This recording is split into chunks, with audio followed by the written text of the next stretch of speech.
estamos no ar.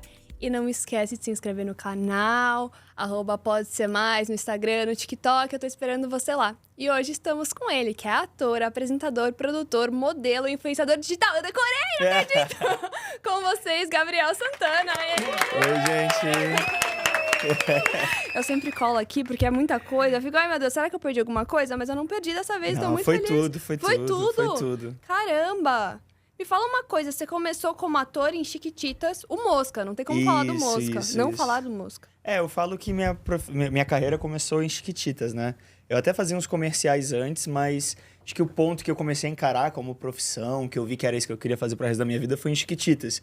Então foi a carreira de ator que me lançou no meio artístico e que me possibilitou desempenhar todo o resto, sabe? Porque eu acho que hoje em dia, principalmente... hoje em dia a gente tem um trato muito legal com o artista, que é você não desassociar o artista da sua obra, né? Então, tipo assim, importa muito quem é o artista, o que ele faz, o que ele representa, as redes sociais, as entrevistas que a gente dá, os podcasts que a gente vai, o que a gente fala. Então, acho que isso, essa representatividade que eu tenho na sociedade brasileira atual, me fez conseguir fazer outras coisas, né? Me fez conseguir ser modelo. Abriu um leque, assim. Me fez conseguir ser apresentador, me possibilitou ter network suficiente para eu começar a fazer minhas próprias produções. Então, acho que tudo isso, eu devo tudo à minha carreira de ator, que hoje ainda é o meu pilar, né? Sim. É o que paga minhas contas. É o pilar 1 ali. É o pilar 1, é o que paga minhas contas, é o que sustenta todo o resto, tanto de visibilidade midiática quanto financeira mesmo. Como foi ser o Mosca e como foi o teste do Mosca? Cara... Tinha vários Moscas? Então, eu fui meio que sem saber de nada, assim. Tipo, eu não tinha acompanhado Carrossel, que era a outra novela infantil que tinha tido no SBT até então. Você não tinha acompanhado? Não tinha acompanhado Carrossel. Caramba. Não chegou na minha escola. Tipo assim, a galera da minha idade não assistia. E eu era super jovem, era o público-alvo. Eu tinha uns 11 anos na época, 11 para 12, quando eu fiz o teste. Mas eu fui chamado, eu não queria ser ator, eu fazia bagulho por hobby, assim, comercial por hobby. E aí meus pais falaram, Gabriel... essa história é engraçada, faz tempo que eu não conto essa história. Eu tava brincando na rua, com os meus amigos, futebol, e minha mãe falou, Gabriel, entra agora. Falei, o que eu fiz?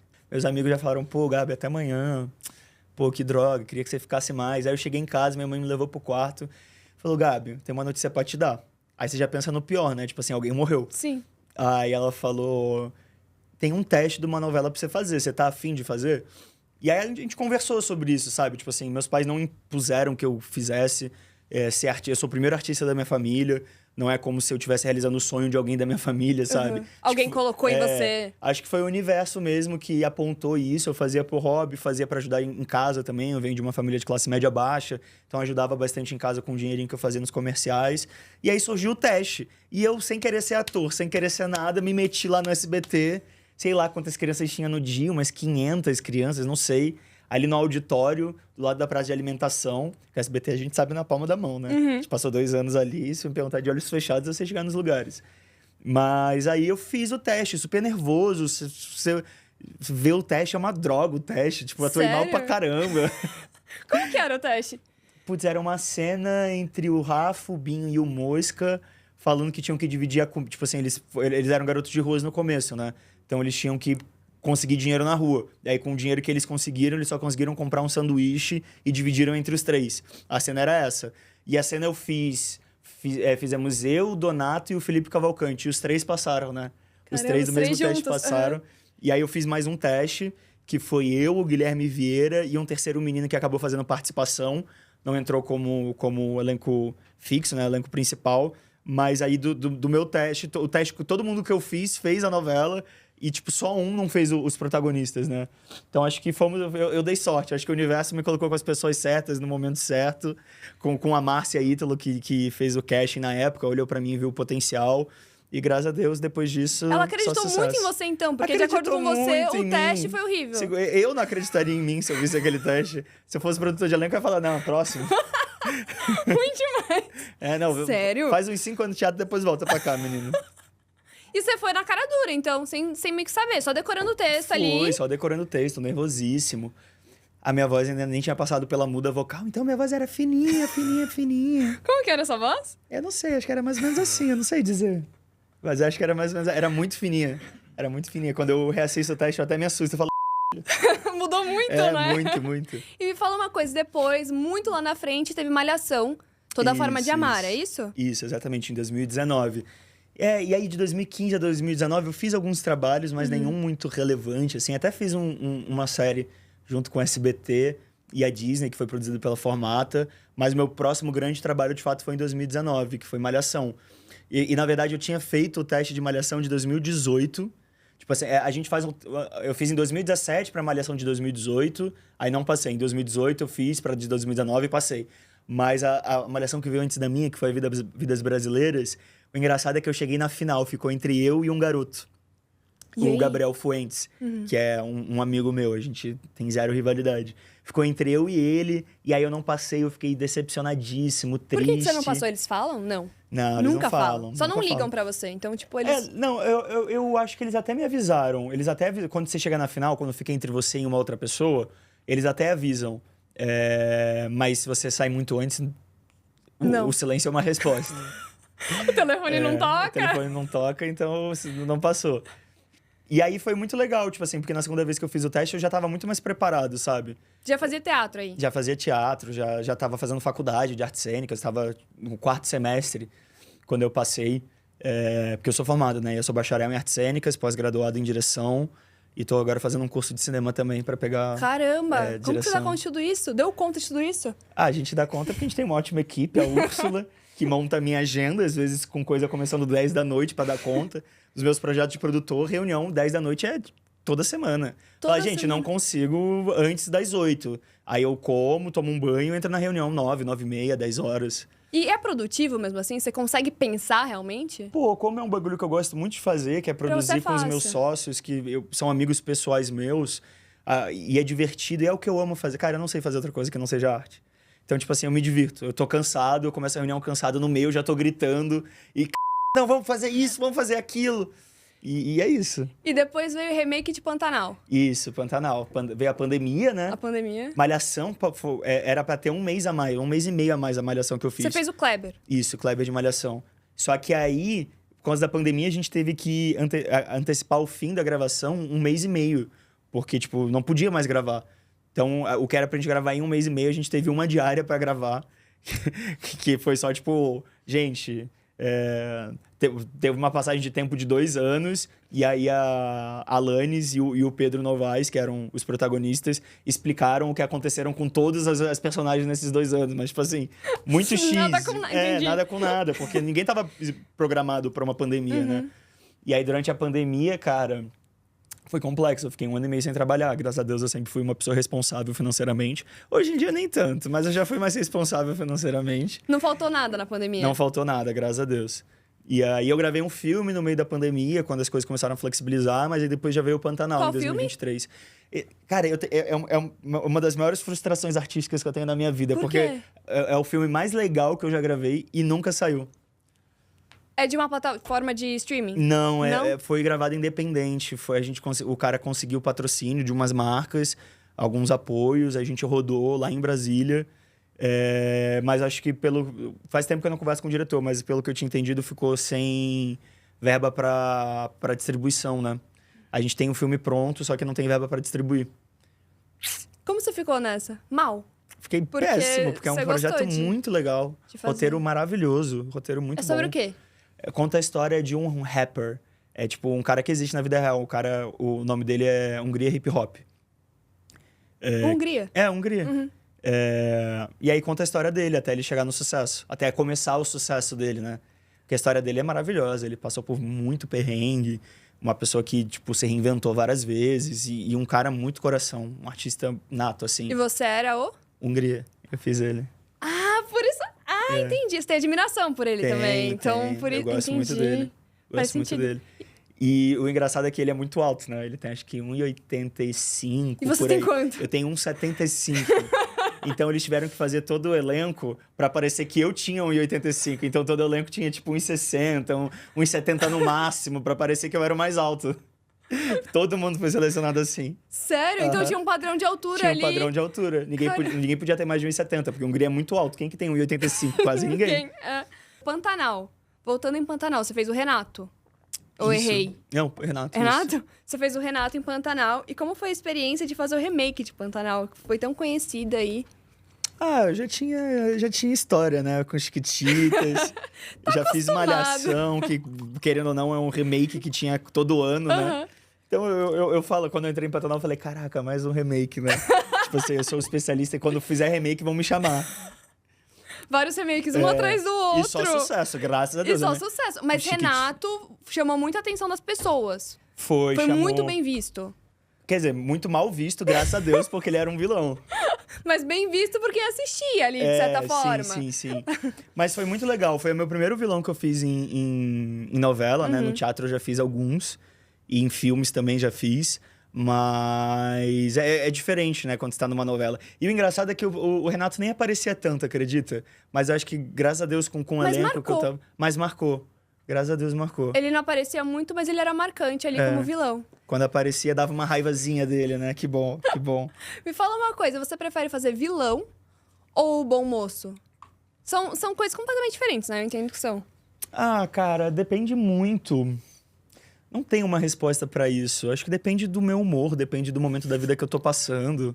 Igual quando perguntar, você prefere teatro, cinema ou TV? Depende. Emendar 5 novelas, uma depois da outra, talvez seja muito cansativo. Mas você fazer uma, aí você pausa, faz uma ou duas peças de teatro, aí espera mais uns meses, faz um filme. Eu gosto dessa dinamicidade, sabe? Eu acho que justamente o artista, querendo ou não, é um estereótipo. Eu odeio reafirmar estereótipos de artistas, porque a gente é muito mal interpretado. Ah, entendi. Mas o artista gosta dessa vida mais volátil, né? Sem muita rotina. Acordar em um dia, fazer uma coisa e no outro talvez não fazer. Essa vida de escritório, geralmente, para artistas em geral, é uma coisa que não combina, né? Então, eu gosto dessa volatilidade. Então, eu não sei, eu gosto de fazer... Eu amo fazer mocinhos. O Mosca era um grande mocinho, o Renato era um grande vilão. E os dois eu me diverti muito fazendo. E o Kleber? Kleber era um mocinho também. Era um mocinho? Kleber era um mocinho, era um jovem apaixonado, trabalhador, que fazia de tudo pela namorada. Você tá fazendo um longa? Agora, nesse momento, eu não tô gravando. Eu acho que não tá fechado, mas talvez surja um longa pra eu fazer no meio do ano aí. Dá pra falar um pouco? Não. E nem eu sei. Meu empresário só falou, tem um negócio aí, tô negociando. Mas eu nem vi o roteiro ainda, então é bem prematuro. Nem considera isso, gente, nem considera isso, não é nada certo. Mas eu tenho 2 longas pra estrear. 3 se for contar esse que eu acredito que não vai sair. Mas tem um que vai rodar Quais só são os festival. outros 2? Um é o... Ai, mudou o nome do filme. Primeiro, eu fiquei com o nome do primeiro tratamento, que é Passárgada. Mas virou Em Tramas. Em Tramas, que é um filme que vai passar mais em festival. E aí, talvez, daqui a muitos anos, se der certo, a gente venda para algum streaming. Mas esses próximos 2 anos, a gente quer rodar bastante festival com ele. Que foi minha primeira coprodução também, que eu entrei com a minha produtora. Como que é essa sensação? Ah, é maravilhoso, né? Você fica feliz, você fala, caralho, tive mais dívida do que lucro, mas é isso, porra, consegui. Mas... E aí tem um outro que aí é filme comercialzão, que eu fui só contratado, que foi o As Aparências Enganam, que tá pra lançar esse ano. E aí, já falando de lançamentos, esse ano também tem uma série que eu gravei na Star Plus, que deve estrear agora em junho, julho, que o nome da série até então é Jogo Cruzado e fala sobre futebol. A relação jornalística com futebol, esse enredo dos bastidores, como é que rola a vida dos jogadores, dos jornalistas, esses embates. Você foi jogador? Eu fui jogador. Como que é interpretar um jogador? Cara, é maravilhoso, é muito maneiro, é muito maneiro. Eu chegava no set, essa era a parte legal e chata ao mesmo tempo. Na primeira semana era maravilhosa, mas depois era só chato. Porque você tinha que chegar 2 horas antes, porque eu tinha 17 tatuagens cênicas. Então eu tinha que chegar 2 horas antes pra colar a tatuagem, tirar a colinha da tatuagem, envelhecer a tatuagem, passar verniz na tatuagem, aí, tipo, maquia. E meu cabelo... meu cabelo era normal, era raspadinho, mas eu usava cavanhaque e era louro. Então também tinha que retocar o louro. Então, tipo assim, cara, foi um trampo fazer, mas foi muito legal. Você é desapegado do seu cabelo? Eu tô louco pra raspar ele. Eu tô por um triz, assim, de raspar o meu cabelo. Sério? Meu cabeleireiro me mata, mas... Pra personagem, você precisa fazer isso. Pra você é tipo... Pra personagem, mais ainda. Pra Sim. personagem, zero me incomodo. Agora eu quero fazer um jogo com você, um jogo super rápido, sobre o reality que você participou. BBB. BBB, grande BBB. Sobrevivente do BBB, não é mesmo? Sobrevivente. Assim como todos os participantes. A gente não perde ou ganha, a gente sobrevive. Ó, pode combinar voto com outros participantes? Ah, claro, tem que ser. O jogo é sobre isso, né? Você combinava muito voto lá dentro? Muito, cara, muito. Tipo, é que é isso. Tipo assim, eu não vou ficar falando que eu vivi uma coisa que a galera aqui de fora não viu, porque, na verdade, o que você assiste no programa é a narrativa do programa, mas é o que fica na cabeça das pessoas, né? Mas é entender que nem tudo que passava no programa, nem tudo que a gente fazia passava no programa. E aí não me passava muito jogando o jogo, combinando voto, decidindo quem é pro paredão ou não, mas eu fazia muito isso, muito Posso ser isso. muito sincera com você? Pode. Eu te achava uma planta. Então, mas eu entendo. Porque, tipo assim, pelo que era visto no programa, acho que essa era a forma que o público enxergava mesmo, mas eu acho que é sobre isso. Antes de entrar no reality, muita gente quis me dar muito conselho sobre o que fazer lá dentro. E eu falei, gente, não tenho medo nenhum do que eu vou fazer lá dentro. Primeiro porque eu acho que eu sou uma pessoa muito tranquila e lúcida de coisas em geral. Mas o meu único receio, não é receio, a única questão é a narrativa que eles vão escolher contar. Se eles não quiserem escolher contar a minha narrativa, eu posso sair como vilão, eu posso sair como planta, eu posso sair como saboneteiro, eu posso sair como um milhão de coisas que não necessariamente corresponde com o que eu vivi lá dentro. E acho que é um pouco disso. Eu não fico magoado, eu não fico ressentido, porque eu acho que minha trajetória lá foi linda e eu tive muitas pessoas que, quando eu saí, me admiraram, gostaram do meu trabalho e me acompanham até hoje. Mas eu acho que é isso. Por trabalhar com narrativa, novela e essas coisas, eu sei que toda história é uma narrativa. E alguém escolhe e edita a narrativa que vai ser contada. Uhum. E não necessariamente vai ser aquilo que você realmente viveu. É. Entendi. A próxima pergunta é: pode levar informações externas para o reality? Acho que não. Como a gente faria isso? Só com repescagem, casa de vidro. Eu acho que... Eu acho meio arriscado. Eu acho que pode acabar atrapalhando muito o jogo. Faz sentido. Casa de vidro, não sei. Tipo assim, repescagem, mano, é muito... Porra, eu vivi uma repescagem no BBB, né?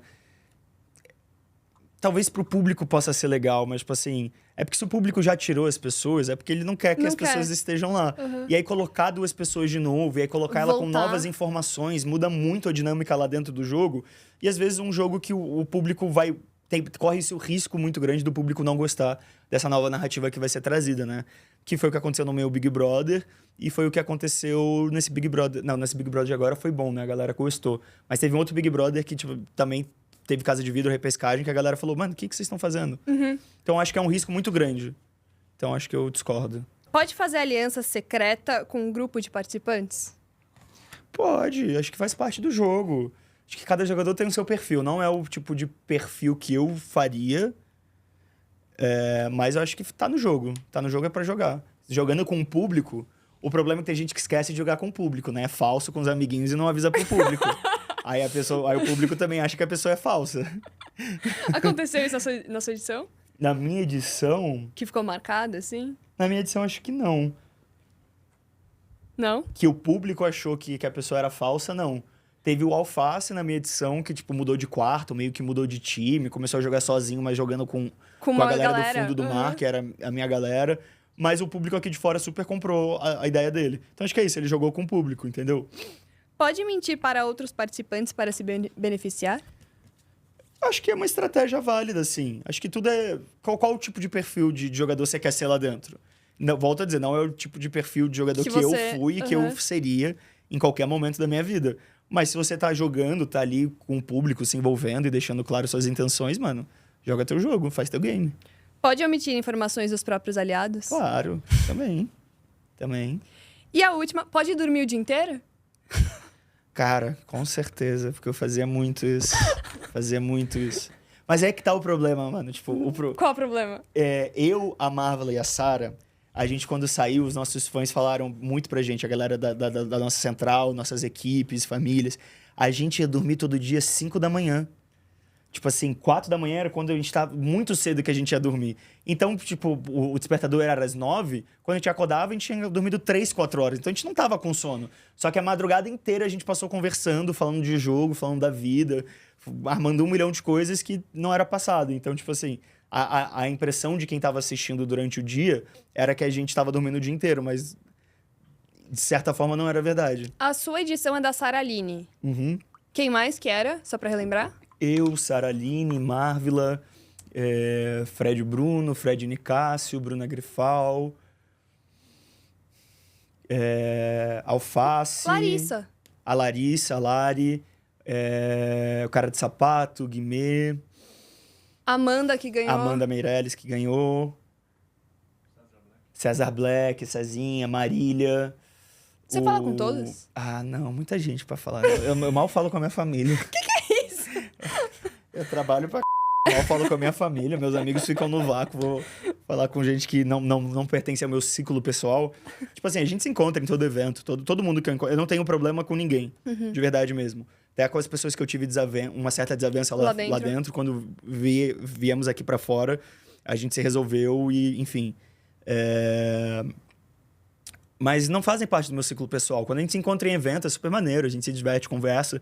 Mas no dia a dia, eu sou uma pessoa mais reservada no meu dia a dia. Tipo, mais fechada ali. Quase não saio. Quando saio, são com os mesmos amigos, pros mesmos lugares. Quem são os mesmos amigos que você tem? Meu empresário hoje é um puta amigo meu, que é o Guita Skate. Meu empresário artístico. Aí eu tenho meu empresário... Não, meu empresário publicitário, meu empresário artístico é o Del Santos, que faz a parte do gerenciamento de carreira com os testes para ator, apresentador, enfim. São 2 pessoas que eu amo sair. Acho que é por isso que a gente está trabalhando há tanto tempo, eu e o Del, e o Gui, que a gente se conhece há mais de 10 anos e começou a trabalhar agora.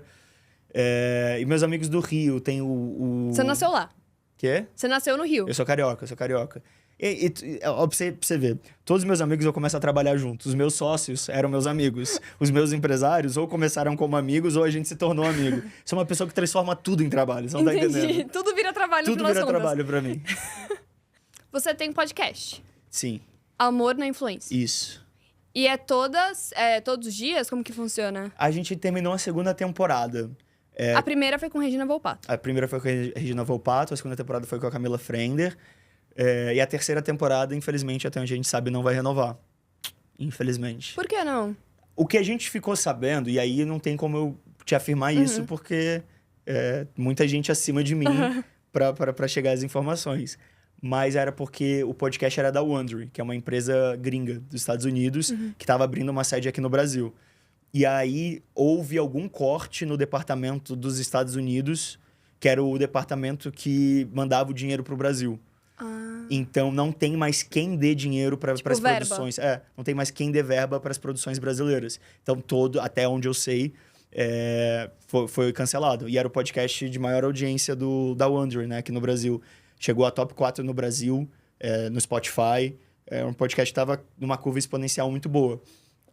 Retorno a gente estávamos oferecendo, mas, infelizmente, tem coisas que não dependem só disso. Como foi fazer esse podcast? Cara, foi muito divertido, muito divertido. Eu gostava muito. E eu acho que desde o começo eu consegui... Óbvio que eu evolui muito enquanto apresentador, né, ao longo dessas 2 temporadas, mas eu acho que eu sempre levei muito tranquilo, porque, no final das contas, é um bate-papo sobre a vida, sabe? E eu acho que a proposta que eu quis colocar no podcast, e a Regina também, e aí, por consequência, a Cami Frender também... era que nós não éramos só entrevistadores, sabe? Nós éramos pessoas que davam as nossas opiniões, falavam sobre experiências pessoais que a gente tinha vivido, o que a gente achava dos assuntos. Então, se tornava tipo uma grande mesa de bar falando sobre amor, sobre relação pai e filho, relação de amizade, relação com capitalismo, relação com tudo, assim, sabe? Então, foi muito legal. Eu aprendi muito, vivi muitas experiências, me descobri muito... tratei muita coisa na terapia, porque você descobre no meio da conversa e fala, não, pera, isso daqui eu vou guardar pra terapia. Aí na terapia você resolve, no episódio seguinte você fala da terapia que você teve. Então foi super legal, cara. Acho que foi um crescimento artístico muito grande, midiático muito grande, mas que me deu muita satisfação, acima de tudo. E além do podcast, depois do podcast você foi fazer novela? Não.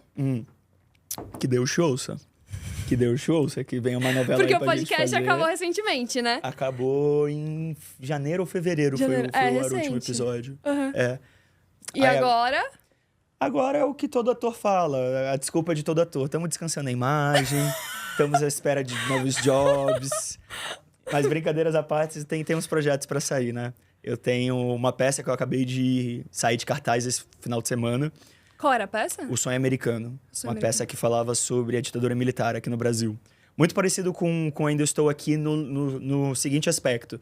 De que não falava sobre a ditadura necessariamente. Falava sobre como uma família sofreu as consequências da ditadura. Então, sim, o plano de fundo é a ditadura. A gente fala muito sobre a ditadura. Mas acho que o mais legal, o mais humano, o que a gente mais aprende quando a gente vê coisas históricas assim que afetaram a nossa sociedade, é ver como isso afetou a vida das pessoas mesmo. E não um lugar político, militante, que é importante, mas talvez não em todos os casos, né? E foi muito legal. A gente recebeu vários críticos. Meu trabalho foi elogiado, diga-se de passagem. Deixa eu amaciar um pouco meu ego. E aí, outros trabalhos que eu tenho agora... Talvez eu volte com uma peça que eu não sei, o diretor tá doido, resolvendo Qual coisa peça? com teatro. Eu Nunca, uma peça que eu fiz em 2018. Como que foi? E aí eu voltei a fazer ano passado. É uma peça muito legal, uma peça infanto-juvenil, que fala da relação da juventude com as drogas. E a primeira vez que eu fiz, eu tinha 18 anos, acho que eu nem consegui entender tanta coisa, de tão legal que era. Aí hoje, fazendo a peça com 25 anos, eu percebo outras coisas, olho pra minha adolescente, pra minha juventude. Ainda sou jovem, né? Mas, enfim, eu sou um senhorzinho por dentro. Mas que isso? Que isso? Mas eu sou um senhorzinho por dentro, eu tenho 80 anos por dentro. E aí, revisitando esse lugar, é uma peça muito incrível, muito legal mesmo. Dirigida e protagonizada por um grande amigo meu, que é o Júlio Oliveira. E talvez volte agora no mês de maio. Mas Sonho Americano vai voltar agora em junho ou julho também. No segundo semestre eu também vou fazer uma peça nos Sescs, no circuito Sescs. Uma peça de comédia, que aí eu não posso falar muito ainda sobre ela. Tem um podcast não. Tem um programa que eu vou rodar em junho também, da minha produtora, que a gente vai viajar pra Europa para fazer um programa /reality. Reality? Você de novo em um reality? Como Mas agora assim? meu reality, eu vou editar, eu vou manipular as coisas. Como vai funcionar isso? Cara, eu não sei se eu posso falar muito ainda. Não pode? Não Mas pode? acho que eu posso, assim, eu sou o produtor. Quem vai brigar comigo? Eu? Os meus sócios, mas acho que dá pra falar um pouquinho. Vai ser a premissa do reality /programa é eu conhecer algumas cidades bem conhecidas da Europa, de uma maneira geral, a cultura, os restaurantes, as festas, as baladas, os bares, e tentar ir em busca de um amor pra minha vida. Significa que você tá solteiro? Hoje? Infelizmente. Quer dizer, até eu gravar eu tenho que estar solteiro. Mas por que você resolveu ir pra Europa? E por que a Europa? Pensando comercialmente, né? Pra atrair Tá. a questão das marcas. A gente poderia ir pra qualquer lugar do mundo. Tipo, acho que tem lugares que eu, particularmente, gostaria muito mais de visitar. Tipo, Indonésia, Tailândia, Japão, Turquia, Egito. São muito mais a minha praia, tá ligado? Mas pensando comercialmente como produtor, a gente tem que pensar no público final e em quem vai patrocinar os nossos projetos, né? E aí esse lugar da Europa, Itália, França, Espanha, tem um glamour, tem um lugar romântico que o brasileiro gosta e admira. Então procurar o amor nesses lugares, para nós, parecer o mais atrativamente comercial para as marcas. E para o engajamento também do projeto. Então a gente selecionou esses 3 países. Então vai ser tipo um programa. Vai ser um programa reality, vai ser muita coisa junto. Vai ter tipo plaquinha, assim? Sim ou não, cara, não quero? Eu tô tentando descobrir, vai que rola alguma coisa. A gente não chegou a pensar nisso ainda. A gente não tá indo muito pra esse lugar do Casa Beijo Mata ou o bagulhinho dos balões. A gente não tá indo muito pra esse lugar. Pode ser que tenha um episódio Uma ou outro dinâmica que ou tenha outra. isso, mas o foco é focar nos relacionamentos e principalmente também na cultura local, sabe? Porque a gente vai estar na Europa, sabe? A gente vai ter umas vistas, uns lugares pra mostrar, coisas pra falar muito incríveis. Então, É além do relacionamento do Gabriel. É além do relacionamento, né? Porque relacionamento é cultura, né? Se relacionar no Brasil é uma coisa. Que lugares você vai procurar alguém pra você ficar, pra você namorar? Que lugares na Europa a gente vai fazer isso? Então acaba servindo como um grande pano de fundo para apresentar a Europa, sabe? Na Europa não tem ficar, né? Ah, vai ter que ter. Gabriel vai Vai ter que fundar. ter. Acho que lá não tem. Ah, no ruim, sempre tem brasileiro fora do Brasil, a gente fica entre nós mesmo, tá tudo certo. Eu queria voltar pro BBB. Foi lá que você se assumiu bi? Que você falou que você era bi? Foi lá. acho que foi. Não, Ou foi antes? então. Sim, oficialmente foi. Aham. Mas eu falo que a mídia, ela tava vacilando muito. A mídia não descobriu que eu era bi porque ela não quis. Aham. Porque eu nunca escondi a minha bissexualidade. Quando eu me entendi como bissexual, que foi com 19 anos, foi um pouquinho antes da pandemia. Eu fiquei com um garoto, aí fiquei tipo, cara, será que eu gosto? Será que eu não gosto? Aí veio a pandemia, eu fiquei refletindo sobre isso. Aí naturalizei isso dentro da minha mente. Aí quando passou a pandemia, que eu comecei a voltar a frequentar lugares e festas, eu falei, vamos ver. Aí eu comecei a ficar com os garotos e vi que eu curtia também. Além de ficar com mulher, eu gostava de ficar com homem também. E aí, desde então, desde que eu me descobri bissexual, eu nunca fiz questão de esconder isso. Toda festa midiática, de influenciadores, de atores, do que quer que seja, com jornalista ou sem jornalista, eu me relacionava com homens e com mulheres, beijava, às vezes estava acompanhado. Só que nunca tinha saído, nunca tinha sido noticiado em nenhum lugar. Por Então, que você acha que não tinha sido noticiado? Não sei. Talvez as pessoas... Talvez pelo fato de eu tratar com tanta naturalidade, as pessoas nem Nem tchum. percebessem ou nem tchum. Não sei. E aí... No BBB, a gente tava falando sobre apresentar, falar sobre si. E as pessoas estavam falando sobre essas coisas, sobre quem elas são, idades, orientação sexual, etc. Eu falei, cara, eu sou Gabriel Santana, sou ator e eu sou bi. Garotas eu tô disponível, garotos também. Você falou exatamente isso. Foi, veio na verdade, foi meninos. tá. Meninos eu estou disponível, meninas também. E foi mais isso, foi natural. Tipo assim, não é... Eu não quis falar, oi, gente, eu sou bissexual. Tipo, assim, militar. não. Entendi. Foi Você não quis natural militar mesmo. em cima da pauta, assim. Não. Mas alguém falou alguma coisa pra você? Você ouviu que você quis militar em algum momento? Não dentro da casa, mas talvez fora? Acho que não. Diretamente, pra mim, nunca chegou essa crítica. Indiretamente? Não. Também não. Não? Tipo, não é que não criticam isso, né? O lance Criticam da o quê? bissexualidade é o lance da invisibilidade, né? Que os gays acham que eu sou gay, ou às vezes acham que eu sou hétero, e os héteros acham que eu... não, é isso. Os gays falam que... Não todos, né? Pelo amor de Deus. Mas a parte bifóbica, a parte que reproduz estruturas preconceituosas, sejam elas quais forem, fala muito disso, que eu tenho medo de me assumir gay, aí eu me assumi bi pra poder ficar num lugar confortável. E aí, muito hétero fala, ele é artista, aí tá fingindo que é bi só pelo hype, porque todo artista é bi, então ele tá querendo entrar no hype, na verdade ele é hétero. E aí tem hétero que fala que eu sou gay, tem gay que fala que eu sou hétero, enfim, é uma confusão a bissexualidade. Mas eu também entendo que tem outras pautas mais importantes antes de eu querer militar sobre a bissexualidade, tem outras pautas que eu acho muito mais importantes serem debatidas e discutidas, sabe? Quais? Tipo, mortalidade trans, que o Brasil é o país que mais mata mulheres trans no mundo, e homens trans também, mas as mulheres trans mais. Feminicídio, racismo, gente passando fome, gente que não tem o que comer, que come barro, porque senão... Literalmente, gente, no Brasil, a gente tá falando de Brasil, tem gente que come barro, biscoitinho feito à base de barro, porque não tem o que comer. Então, tipo assim, porra, é uma merda sofrer invisibilidade bissexual? Mas é muito mais difícil passar fome, né? Então, acho que tem outras coisas que a gente tem enquanto classe, enquanto artista, enquanto sociedade, a gente tem que dar prioridade. É importante debater sobre tudo isso? Sim. Mas dar prioridades ao que, de fato, temos que dar prioridade. Você trouxe um livro, não trouxe? Eu trouxe. É do que esse livro? Eu fiquei curiosa a hora que eu vi. É de um grandíssimo diretor teatral brasileiro e ator, chamado Marcelo Lazarato, da qual eu já tive a honra de ter aula com ele e acompanhar um dos processos dele na minha pós-graduação, que fala sobre arqueologia do ator. O nome do livro é Arqueologia de um Ator.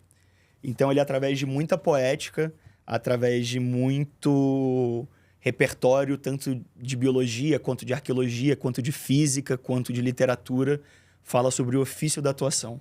a beleza do ofício da atuação e as camadas sedimentares que, enquanto ator, a gente tem que desbravar em nós mesmos para alcançarmos o sublime, a beleza, o estético, o metafísico, se quiserem chamar assim. Qual é a sua página favorita até agora? Eu tô bem no comecinho dele, né? Eu já conheço o trabalho dele há bastante tempo, mas eu tô no começo dele. Tô na página 42. Mas tem uma frase aqui que eu vi que eu gosto muito, que me impactou bastante. Pode ler. O livro, só para contextualizar, tá falando sobre a evolução do ser humano e quando ele começou a alcançar o conhecimento e o que isso transformou tanto na arte quanto na vida em sociedade. Aí o trecho que eu separo aqui é: essa imagem viva do homem saindo das trevas, a luz cegante de um raio, perceberam de repente a imagem do homem, gritante, tragicamente clownesca, como se vivessem pela primeira vez, como se acabassem de ver a si mesmos. Foi com certeza uma percepção que poderia qualificar de metafísica. Traduzindo? Vamos por partes. A imagem do homem mais saindo das trevas, alcançando o conhecimento, né? Alcançando a luz. E aí compara o conhecimento a algo cegante, algo que à primeira vista você não entende, que de fato pode inclusive incomodar. Mas quando isso se passa, ele percebe a imagem do próprio homem, ele se vê fora dele mesmo. A luz, o conhecimento faz com que o ser humano consiga ver além dele mesmo, né? Como se acabassem de ver a si mesmos. Foi, com certeza, uma percepção que se poderia qualificar de metafísica. É isso, o conhecimento como algo que te leva para fora do sensorial, dos nossos 5 sentidos, algo que vai para a espiritualidade, para o divino, para o universal, né? Conhecimento como isso. Você gosta muito de ler. Você lê muito. Eu já li mais. Eu tô com a vida tão corrida que, infelizmente, eu não tô conseguindo ler tanto. Mas literatura é uma coisa que eu aprecio bastante. Você gosta muito. Eu escrevo também, Cinema né? também? Eu tinha tido muito... Eu tô começando a flertar com o cinema, de assistir bastante coisa por agora, porque eu tô começando a estudar cinema. Antes você não assistia? Eu assistia, mas muito menos. Mais por entretenimento, lazer. Mas hoje em dia eu tô começando a ver como pesquisa também. E a sua pós-graduação é em cinema? A minha pós-graduação é em direção cênica, mais focada pro teatro. Tá. E agora eu tô fazendo um curso técnico de cinema. Tá, então vamos separar as coisas. O que é o quê? Tipo, o que você faz em um, o que você faz em outro? Imagina que você vai apresentar um podcast sobre culinária e depois vai apresentar um podcast de entrevista. Uhum. São 2 coisas completamente diferentes. Sim. Coisas que você faz, coisas que dão certo em uma não dão certo na outra. Uhum. Coisas que às vezes são ruins em uma são perfeitas na outra. Uhum. Então é isso. Eu sou formado como ator, sou bacharel em artes cênicas e fiz direção e fiz pós em direção cênica, mas voltada para teatro. Ou seja, eu estudei a estética teatral, a linguagem teatral e as coisas que ao longo da história do teatro têm dado certo, têm dado errado e como se aplicar isso no contemporâneo. Já a direção pro audiovisual é outra linguagem, é com a câmera. Muita coisa que funciona na câmera não funciona no teatro e vice-versa. Então é uma outra linguagem, um outro estudo que você começa do zero, porque são outras coisas que você precisa entender para se chegar ao que nós chamamos de contemporâneo hoje. Por isso que você não tem tempo pra nada. Não tenho, graças a Deus. Meus dias têm sido bem agitados. O que você gosta de fazer no seu tempo livre? Cara, eu gosto muito de trabalhar. Eu pensei que você falou outra coisa. Mas tirando trabalhar... Tirando trabalhar? Eu gosto muito de karaokê, por mais que eu não cante bem. Canta pra gente, por favor. Tô fazendo aula. Não, pelo amor de Deus. Um pouquinho só. Não. Não? Não tenho segurança pra isso ainda, não. Mas voltei a fazer aula de canto. Depois de 6 anos parado, voltei. Mas amo karaokê. Toca algum instrumento? Toco um pouquinho de violão e tô aprendendo piano agora também. Pro teatro, isso? Pro cinema, pra novela, pra vida? Pra vida. Mas é porque... É pra vida, mas não é, né? Porque eu penso nisso, na versatilidade que eu possa ter de repertório enquanto ator e artista, mas é uma coisa que eu gosto de fazer, então é um pouco pros dois. Mas o que eu tava falando que você perguntou? Eu perguntei sobre o seu tempo livre, o que você gosta de fazer? Mas eu sou muito nerd, eu gosto muito de ouvir RPG, de jogar RPG de mesa. Você gosta de jogar RPG? Muito, sou viciado. Eu sou tão viciado que eu transformei isso em trabalho, né? Porque eu sou sócio de uma empresa de games. Então uma coisa vai ligando a outra, é isso? Eu transformo tudo em trabalho. E como que é ser sócio de uma empresa de games? Eu não sabia dessa. É porque eu nem comento muito isso, não é muito divulgado, né? Sou sócio minoritário, né? Eles usam a minha imagem como para alavancar os conteúdos, para alavancar o alcance midiático que a marca tem, a empresa tem. Mas é a D20 Culture, que é uma empresa que... Como? D20 Culture, Cultura D20. Cultura D20. Ah, tá. Que tem 2 braços a empresa, né? A editora de livros que ela publica, tanto de contos medievais, quanto de histórias do que a gente vive nos jogos que a gente joga, depois viram dramaturgias, Nossa, sistemas. que legal. Vão lançar vários jogos. Esse ano tá pra lançar... Ih, acho que isso eu não posso falar. Eu sou sócio minoritário, não mas posso não pode falar. falar. Mas tem alguns jogos de franquias bem grandes que a gente vai lançar esse ano também. Bem grandes mesmo. Graças a Deus. E a gente grava muito conteúdo para as redes sociais. YouTube, Instagram. Conteúdo de comédia, jogando RPG, mas as longas de 2, 3, 4 horas, jogando nerd, jogando dado. Que é o que eu amo fazer. Nossa, eu gosto muito de jogar RPG. Eu gosto de karaokê, RPG... Karaokê... RPG... mas sair com os amigos, jogar jogo de tabuleiro eu gosto, videogame Jogar eu jogo gosto. de tabuleiro, você gosta? Jogar um War. Amo, sou muito competitivo nesses jogos. Nossa, você é realmente uma pessoa com um espírito de uma pessoa mais velha, né? Sim, acho que sim. Eu tava parando pra pensar. Porque eu não gosto de jogar jogo de tabuleiro. Tipo assim, eu não tenho paciência. Você é uma pessoa paciente? Sou muito paciente. Banco imobiliário não te pega umas 6 horinhas negociando, falando, me dá... Por quanto você vende o Copacabana? Não. Com sangue nos olhos. Passa 500, Baralho porra. você joga? Jogo. Joga. Joguei muito truco. Época de adolescência, assim, começo de faculdade. Jogo pôquer também, sei jogar, mas não é uma coisa que eu constantemente jogo. Entendi. Seu maior sonho é? Cara, eu já tive muito essa pilha de querer ganhar um Oscar. Hoje em dia eu não sei, mas seria muito legal. Mas não sei mais também. Eu acho que o meu maior sonho... Vou falar de uma coisa mais palpável. Eu tenho um projeto que eu tô apresentando para um streaming que eu quero muito que ele dê certo. Se ele der certo, eu vou realizar um grande sonho da minha vida.